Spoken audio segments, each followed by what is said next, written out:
जन्नी आलू रे तो आपण माने विभिन्न प्रकार रेसिपी करिकिरी बनाउथेबे खाउथिबे किंतु मो रेसिपी अनुसार आपण माने एमती मुग डाली नड़िया कोरा देकिरी घांट करंतु घर पूरा महकी उठिबो। उषा बार रे एमती बनेकिरी आपण खाइबे बहुत टेस्टी लागिबो। श्री संभावी लाइफस्टाइल चैनल रे आपण को अनेक अनेक स्वागत। मो भिडियोटी जदि आपण मानकु भलो लागुथाय लाइक करिवे शेयर करिवे। मो चैनल जदि आपण माने नुआ थांती प्लीज सब्सक्राइब करिवे। चलंतु देरी न करी फटाफट रेसिपी स्टार्ट करिवे। जन्नी आलू मुग डाली घांट पई मु एठी 250 ग्राम रो जन्नी नेइतली ताकू गोटा धोइकिरी ताकू चोपा छड़ी एई शेप रे एमती काटी देइची। दुईटी बड़ आलू नेइची सेई जन्नी की काटिला भलिया सेई शेप रे मु एमती चोपा छड़ी ताकू काटी देइची। मुग डाली 100 ग्राम नेइची। प्रथमे गैस रे गुटे करेई बसै देइची। करेई ताती हेलानी मु मुग डाली की भाजी दउची। जदि आपण को पाखरे भजा मुग डाली थिबो भी भलो। याकू बेसी आमे लाल करी भाजीबानी टिके लाल आसिले मुग डाली की आमे काढी दबा। मुग डाली हमर पूरा हल्का लाल कलर हे गेलानी। आमे एथरको ताकू गोटे जागा को काढीबा। गोटे जागा को आमे काढी दबा। एबे आमे आकू गोटे ग्लास पानी देई बतुरेई दबा। आकू आधा घंटा पे बतुरेबा। जदि आपण को पाखरे समय थिबो ताले आकू घंटे पर्यंत बतुरेबे। जेते मुग डालीटा हमर बतुरीबो तरकारीटा सेते टेस्टी लागिबो। मुग डाली बतुरला भितरे आमे मसला प्रस्तुत करिबा। मसला पे मु नेइची गोटे चमच जीरा, गोटे चमच धनिया, दीटा गुजराती, दीटा तेजपत्र, 8-10 टी गोलमरच आमे सेते पकेई दबा। ताकू आमे एमती भाजीबा।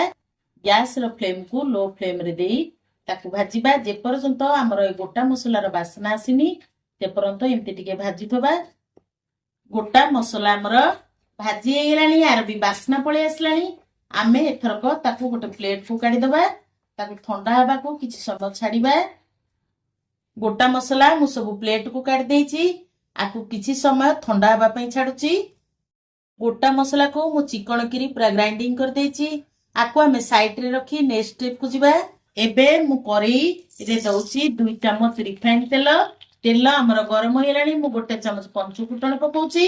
3टा सुखिला लंका, गोटे तेजपत्र ताकू आमे भलो किरी भाजीबा। फुटण, सुखिला लंका, तेजपत्र हमर भाजी हे गेलानी। बहुत बढ़िया वासना आसलानी। मु सेतरे पकई दउची टिके हेंगू। हेंगू को टिके आमे भाजी दबा। गैस रो फ्लेम को लो फ्लेम रे रखी आकू भाजीबा नले हेंगू हमर पोड़ी जिवो। ये हमर भाजी हे गेलानी। मु हाफ इंच रो अदा को ताकू धोई धाइकरी कोरिकी रखितली तादरे पकई दउची। आपण माने चाइले अदा को छेचिकरी भी पकई परबे। आकू आमे भलो किरी भाजीबा। यार बहुत बढ़िया बासना भी आसी गेलानी। अदा रो कंचा स्मेल दिबा पर्यंत आमे आकू एमती टिके भाजीबा। गैस रो फ्लेम को लो फ्लेम रे देई आकू एमती भाजुथबा। एबे अदा हमर भाजी हे गेलानी।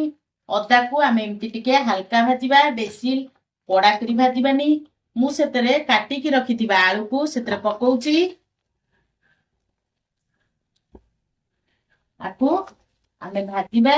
आलू को आमे बेसी भाजीबानी।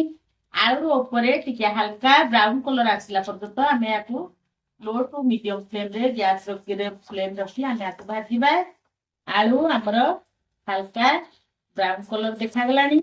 एबे मु बतुरे की रखिथिबा भजा मुग डाली की ताकू भलो भाबरे धोइकिरी ता पानी निगेड़ दउची। भलो भाबरे मुग डाली की धोइकिरी मु ताकू पानी निगेड़ देइची। मु ए मुग डाली की आलू ऊपर पकई दउची। 5 चम्मच हळदी गुंड पकाउची। स्वाद अनुसार लूण पकई दउची। कलर आसिया पई मु एठी काश्मीरी चिली पकाउची। आपण माने चाहिले काश्मीरी चिली की स्किप कर परिबे। एबे आकू आमे भलो भाबरे भाजीबा। जेमिति मुग डाली रो पानी पूरा सुखी जिवो। गैस रो फ्लेम को लो टू मीडियम फ्लेम रे देई आकू आमे एमती भाजीबा। एठी देखंतु मुग डाली रो हमर सबतक पानी सुखी जाईची। एठी मु जन्नी देई दउची। जन्नी की मु एमती बड़ बड़ शेप रे काटिची। जन्नी जेमिति हमर घांटे रे पूरा सिझी न जाए।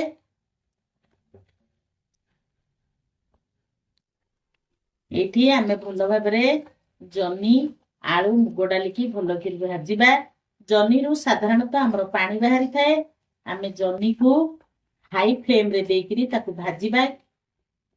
ଜହ୍ନିଟା ଆମର ଶୀଘ୍ର ସିଝିଯାଏ।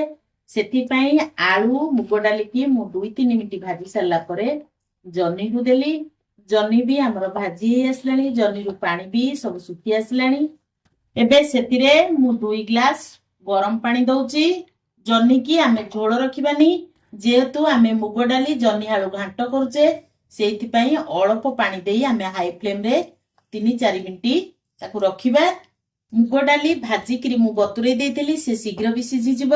ମୁଗ ଡାଲି ଆଳୁ ଜହ୍ନି ସିଝିବା ପାଇଁ ଆମେ ଯେତିକି ପାଣି ଦରକାର ସେତିକି ଆମେ ପାଣି ଦବା। ଆକୁ ବିଲକୁଲ ବି ଝୋଳ ରଖିବାନି, ଯେହେତୁ ମୁଗ ଡାଲି ଆଳୁ ଜହ୍ନିର ଆମେ ଘାଣ୍ଟ କରୁଛେ, ଆମେ ବିଲକୁଲ ଆକୁ ଲଟପଟିଆ ରଖିବା। ଆକୁ ହାଇ ଫ୍ଲେମ୍ରେ ଦେଇ 2 ମିନିଟ୍ ଫୁଟିବା ପାଇଁ ଛାଡ଼ିବା। ଜହ୍ନି ଆଳୁ ମୁଗ ଡାଲି ମୁଁ ଯୋଉ ବସେଇଥିଲି ତାର ଗୋଟେ ଫୁଟା ଆସିଲା ପରେ ଆମେ ତାକୁ କଭର କରି 2-3 ମିନିଟ୍ ପୁଣି ସିଝିବା ପାଇଁ ଛାଡ଼ିବା। ଏବେ ଆମେ କଭର କାଢିକି ଦେଖିବା। ଆମର ତରକାରୀ ପୁରା ପାଣି ଶୁଖି ଆସିଲାଣି। ମୁଗ ଡାଲି ବି ଦର ସିଝା ହେଇଗଲାଣି। ଦେଖନ୍ତୁ ମୁଗ ଡାଲି ପୁରା ହାତରେ ମୋର ଗୁଣ୍ଡ ହେଇଯାଉଛି। ମୁଗ ଡାଲି ବି ପୁରା ସିଝିଗଲାଣି। এই ଷ୍ଟେଜରେ ମୁଁ କାଟିକି ରଖିଥିବା ଗୋଟେ ବଡ ସାଇଜ ଟମାଟୋକୁ ତା ଦେହରେ ପକେଇ ଦଉଛି। ଗୋଟେ ଫାଳ ନଡିଆକୁ ମୁଁ କାଟିକି ରଖିଥିଲି ତା ଦେହରେ ପକେଇ ଦଉଛି। ଏ ତରକାରୀରେ ନଡିଆ ପକେଇଲେ ମୁଗ ଡାଲି ନଡିଆ ବହୁତ ଟେଷ୍ଟି ଆସିବ। ଆପଣ ମାନେ ଚାହିଁଲେ ନଡିଆ କୋରାକୁ ସ୍କିପ୍ କରିପାରିବେ। ଆକୁ ଆମେ ଭଲ ଭାବରେ ଗୋଳେଇ ଦବା।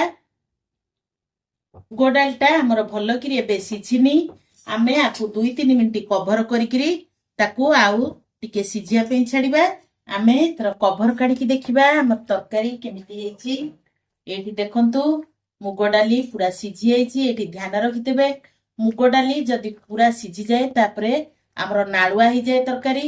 ମୁଗ ଡାଲି ଦେଖନ୍ତୁ ପୁରା ସିଝି ଯାଇଛି, କିନ୍ତୁ ସେମିତି ଗୋଟା ଗୋଟା ଅଛି। ଜହ୍ନି ବି ଆମର ସିଝି ଯାଇଛି, ସେମିତି ଗୋଟା ଗୋଟା ଅଛି। ଯେହେତୁ ଜହ୍ନି ଆମେ ବଡ ବଡ କାଟିଥିଲେ, ଆମର ତରକାରୀ ହେଲା ପର୍ଯ୍ୟନ୍ତ ବି ଜହ୍ନି ଆମର ମିଶିନି, ସେମିତି ଗୋଟା ଗୋଟା ଅଛି, କିନ୍ତୁ ସିଝି ଯାଇଛି।